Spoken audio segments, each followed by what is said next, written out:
Les doy la bienvenida a este video que les muestra el trabajo práctico renal que tenemos incorporado en la asignatura de Organismo Humano 2. En esta oportunidad realizaremos un trabajo práctico que consistirá en determinar el clearance de creatinina para medir velocidad de filtración glomerular por una parte y también realizaremos un examen de orina completa. Así que empecemos.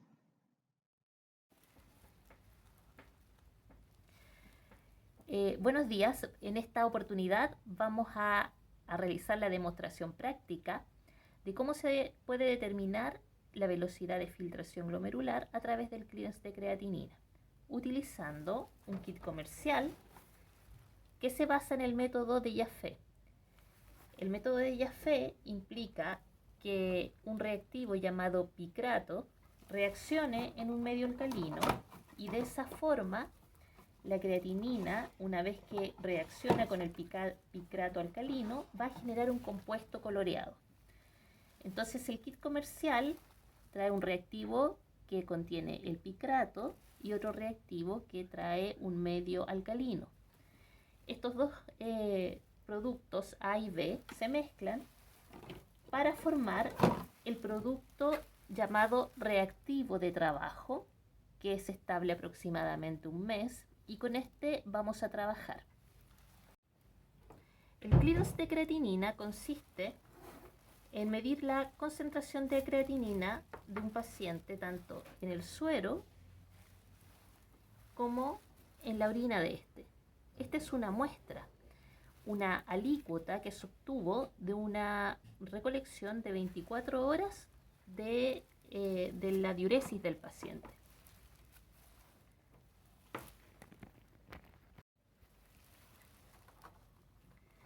La metodología de trabajo va a consistir en lo siguiente. Primero tenemos que tener un tubo, el cual marcamos como blanco, en el cual solamente vamos a agregar el reactivo de trabajo, y esa absorbancia que vamos a obtener tenemos que restarla al producto finalmente de las diferentes muestras que vamos a medir, que es la muestra de suero y la muestra de orina. El siguiente tubo lo vamos a marcar con una S, ¿okay?, de suero, y el siguiente tubo con una O de orina. El protocolo consiste, primero, en agregar 500 microlitros del reactivo de trabajo. Para esto vamos a usar una pipeta automática que la tenemos marcada en 500. ¿Okay? Esta pipeta es para 1000 microlitros, entonces el 0,5 va a corresponder a 500 microlitros. Aspiramos reactivo de trabajo, dispensamos en el tubo blanco, que va a ser nuestro primer tubo de lectura. Hacemos lo mismo con el tubo para el suero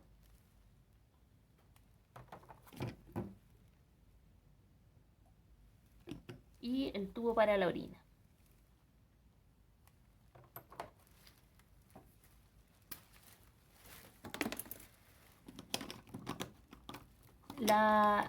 El procedimiento tiene que realizarse de manera individual para cada muestra, ya que el tiempo de lectura tarda algunos minutos. El picrato alcalino reacciona en los primeros minutos con componentes que pueden interferir y pueden dar un producto coloreado de manera inespecífica. Por eso, en el momento que se hace la reacción, se deja reaccionar la muestra por unos minutos, se mide la absorbancia y luego se registra el tiempo por los 3 minutos restantes. Y esa diferencia entre el tiempo final y la primera lectura es la que se utiliza para calcular la concentración. Esto es debido a que muchas proteínas pueden reaccionar igual con el picrato alcalino y pueden generar interferencia. Entonces, después del primer minuto aproximadamente en que se produce la reacción, empieza a reaccionar de manera específica la creatinina, ¿ya? Y es lo que vamos a medir de manera directa con la segunda lectura. Luego que tenemos el tubo blanco, sin muestra, tenemos que proceder a la lectura en el espectrofotómetro. Acá tenemos la pantalla del espectrofotómetro en donde vamos a seleccionar el método de la creatinina, ¿ya?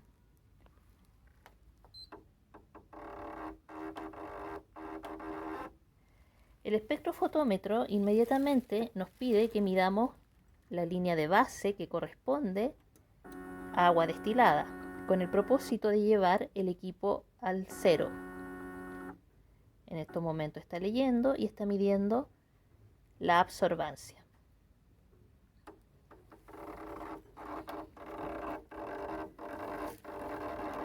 El blanco de reactivo nos da una absorbancia de 0.003. Ahora vamos a medir el blanco que nosotros acabamos de preparar.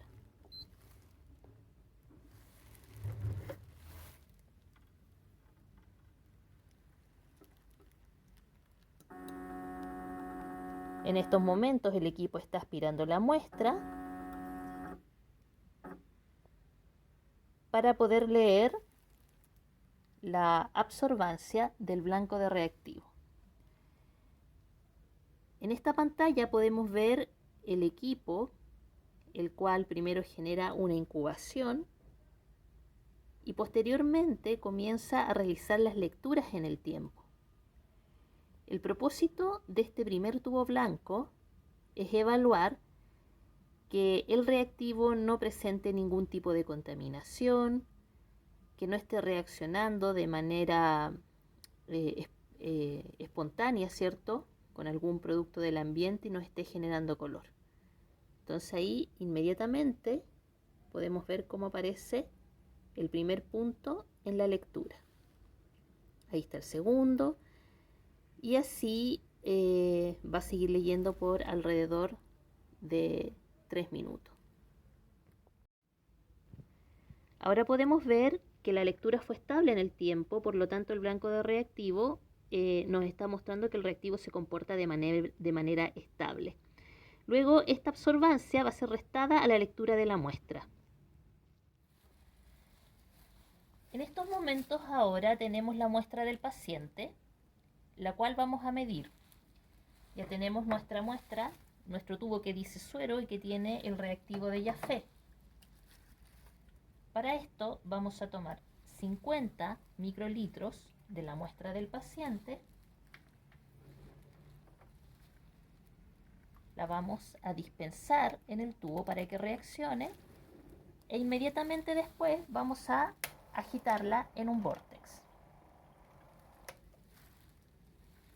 Ahora, si nos acercamos a la pantalla del equipo, vamos a apretar la zona de muestra. El equipo está guardando los datos del blanco de reactivo e inmediatamente vamos a proceder a leer la muestra. Queda arrastre del tubo anterior, pero esto no va a cambiar el resultado porque el arrastre está considerado en el equipo y solamente va a empezar a leer cuando la muestra esté en la cubeta de lectura. Ahora el equipo está aspirando nuestra muestra, la que tiene el suero del paciente, va a proceder a incubar y posteriormente va a comenzar a realizar las lecturas en el tiempo. La lectura de la muestra del suero del paciente ha culminado y podemos ver que la concentración de este paciente corresponde a una creatinina de 6.65 miligramos por decilitro. En estos momentos vamos a medir ahora la orina del paciente.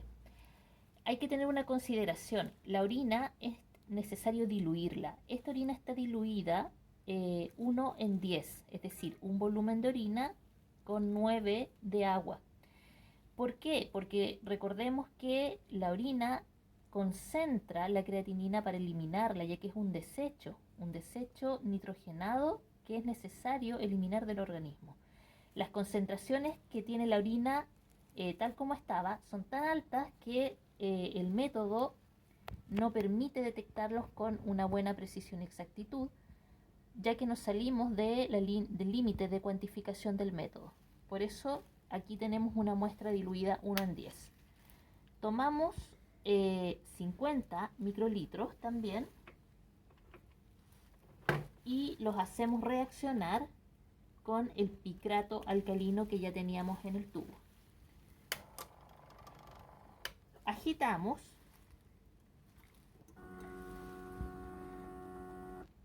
y medimos.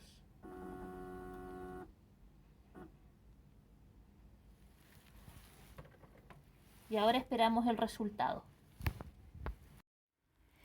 La muestra de orina ya se midió y podemos ver que la concentración corresponde a 6.11 miligramos por decilitro. Pero no nos olvidemos que esa muestra tiene que ser multiplicada por el factor de dilución, que en este caso es 10. En el informe del trabajo práctico, se nos pide realizar el cálculo del clearance de creatinina con los datos obtenidos y comparar este cálculo con el estimado por el método MDRD4, ya que el paciente, en este caso es un hombre que tiene 80 años, un peso de 95 kilos, una altura de 180 centímetros y su diuresis fue de 1500 ml en 24 horas. La fórmula para hacer el cálculo de clearance de creatinina es la siguiente. Tenemos que la creatinina en la orina, la concentración que ya calculamos de esta alícuota, tenemos que multiplicarla por el flujo urinario y esto dividirlo por la concentración de creatinina en el plasma o en el suero.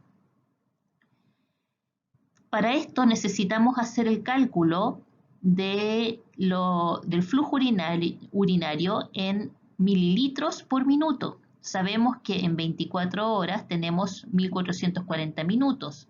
Entonces, ¿qué volumen vamos a tener en un minuto en el caso de esta diuresis que fue de 1500 ml? El resultado final nos da 1.04 ml minuto. Por lo tanto, si hacemos todos los cálculos, ¿cierto? Vamos a poder llegar a una velocidad de filtración glomerular de 9.4 ml minuto. Ahora, si ingresamos los datos del paciente en las calculadoras que hacen automáticamente el cálculo de MDRD4, vamos a estimar la velocidad de filtración glomerular y nos da un valor de 8.6 ml minuto. Es decir, en este caso son bastante parecidas.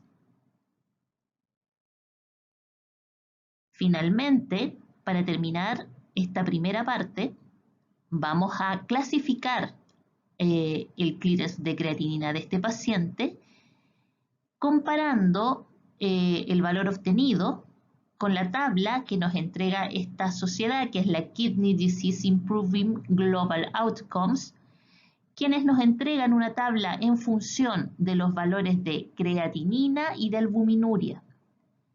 En este caso, acá tenemos, por ejemplo, los valores de velocidad de filtración glomerular, ¿ok? Sabemos que sobre 90 ml minuto se considera una condición de función renal normal y el límite es hasta 60 ml minuto. Entonces, nuestro paciente tiene un valor cercano a 9 y podemos ver que está en un estado G5, es decir, en una falla renal que lo más probable es que lo lleve a diálisis. Entonces, así finalizamos la primera parte de este trabajo práctico.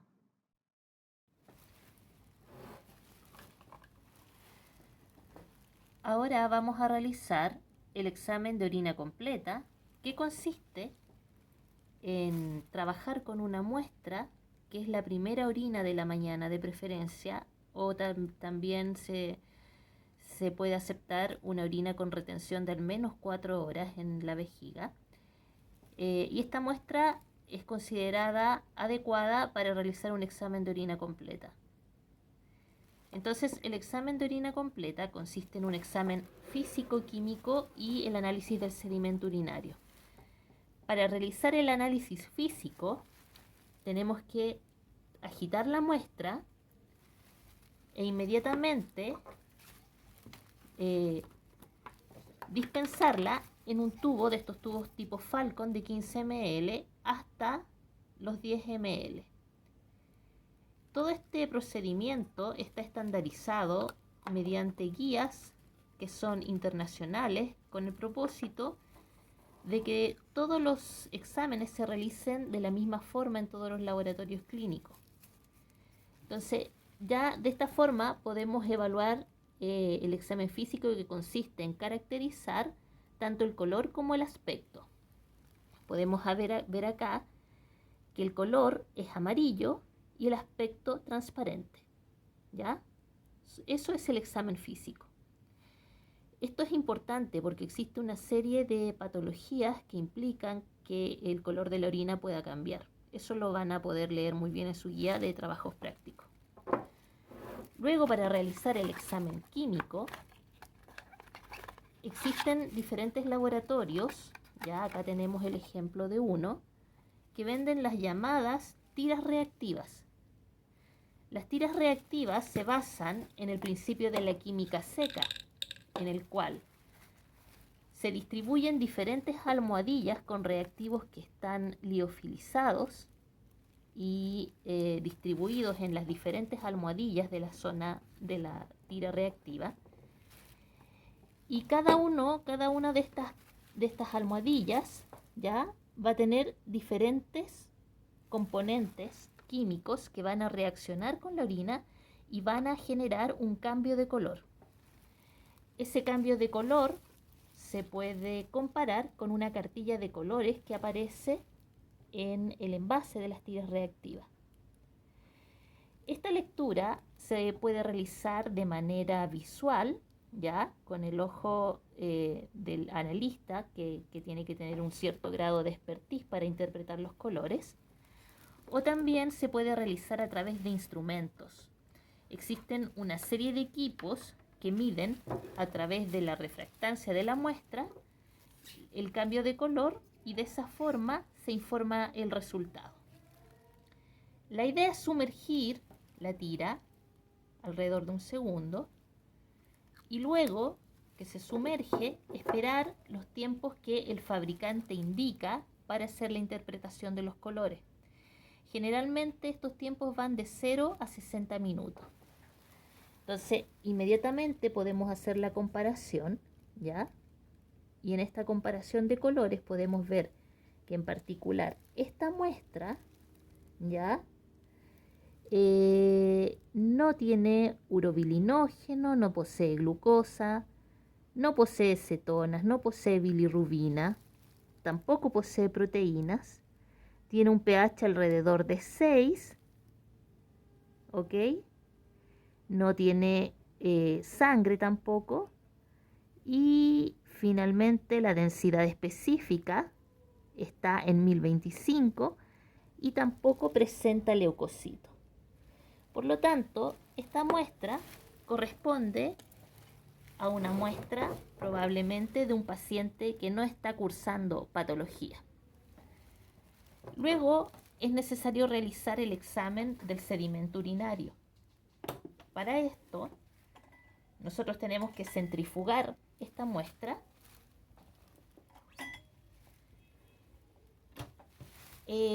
por un tiempo y a una velocidad que también está estandarizada. El tiempo va de 5 a 10 minutos dependiendo del laboratorio y la velocidad en esta centrífuga por lo menos corresponde a los 2500 RPM. Entonces, una vez que se centrifugue, el sobrenadante se elimina y se prepara el sedimento urinario para su observación en el microscopio.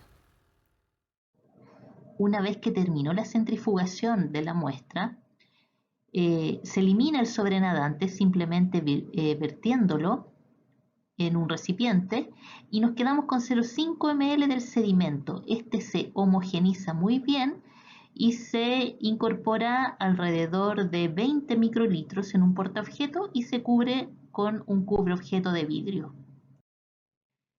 Nosotros tenemos que observar en el microscopio diferentes elementos que están presentes en el sedimento urinario, por ejemplo, las células epiteliales, las células sanguíneas, como los eritrocitos y los leucocitos, los llamados cilindros que aparecen en el sedimento en algunas ocasiones, generalmente en condiciones patológicas. Los únicos cilindros que pueden aparecer de manera fisiológica son los cilindros hialinos. También podemos tener algunos microorganismos como bacterias, parásitos, levaduras. Por ejemplo, cuando encontramos bacterias junto con muchos leucocitos, inmediatamente podemos pensar en una infección urinaria. También se pueden ver elementos como cristales, que son reflejo en el fondo de la fisiología renal.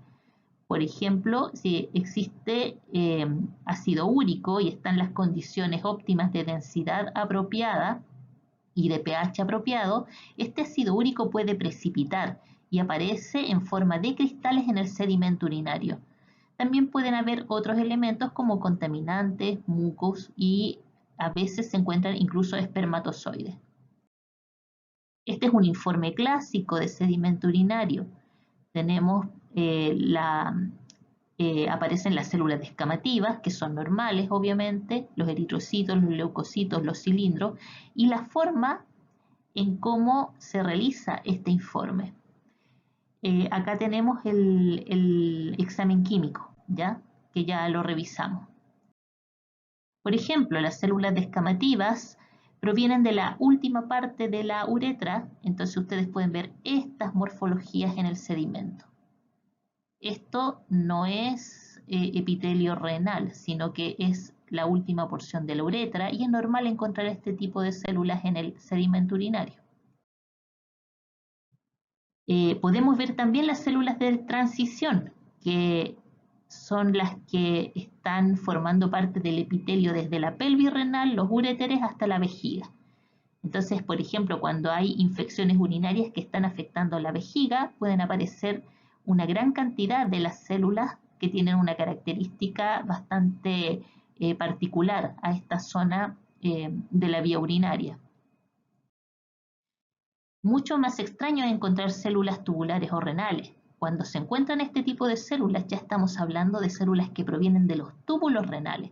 Y para que esto ocurra tiene que haber una patología necesariamente que está destruyendo los nefrones. Entonces aquí aparecen algunas fotos con el aspecto que se puede observar al microscopio de las células que provienen de los túbulos renales. En este ejemplo tenemos un eritrocito. Es normal encontrar algunos eritrocitos de 0 a 3 por campo de 40 por aproximadamente, y también podemos tener leucocitos. Los leucocitos pueden estar aislados o formando estas placas, llamadas placas de pus. En esta imagen tenemos más leucocitos, por ejemplo, acá tenemos bastantes, junto con muchas bacterias. Este es un clásico cuadro de infección urinaria.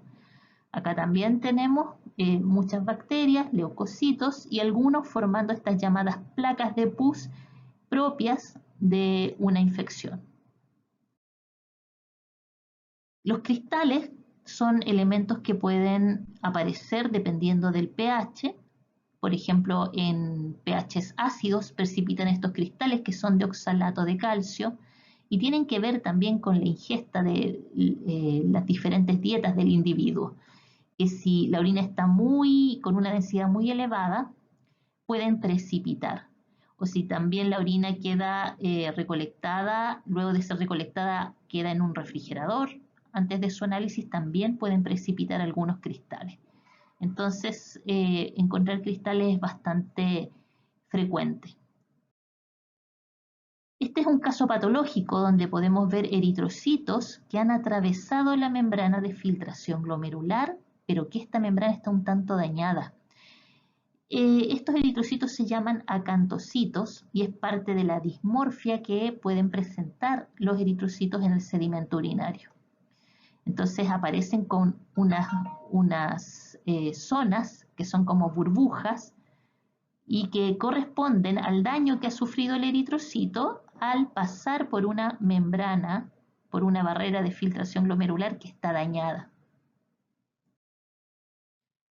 En este caso tenemos algunos elementos ya más extraños de encontrar, pero que pueden aparecer, por ejemplo, este parásito, la tricomona, que muchas veces puede aparecer en la orina y corresponde a una infección vaginal por tricomonas y que pueden de esa forma estar contaminando una muestra de orina, ¿ya? Pero también estos elementos se tienen que informar.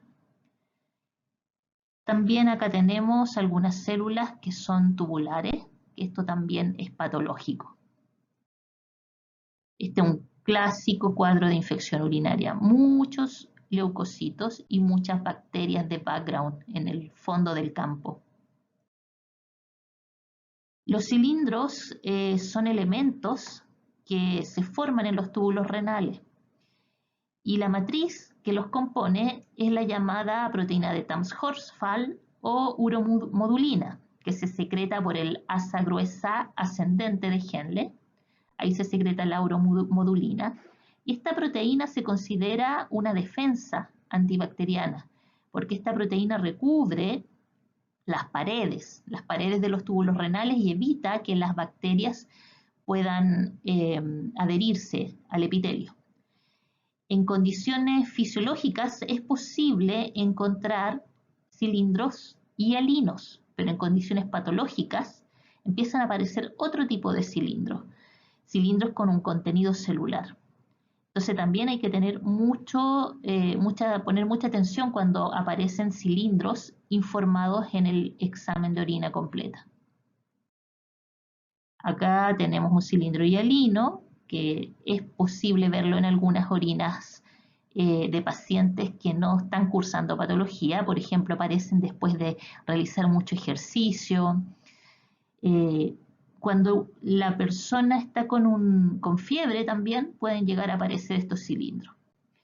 Este también es hialino. Finalmente, estas son las referencias en las cuales pueden encontrar material para complementar todo lo que vieron en estos dos trabajos prácticos. Espero que les haya gustado la actividad y ante cualquier duda que se presente, por favor me escriben al correo electrónico. Muchas gracias por su atención.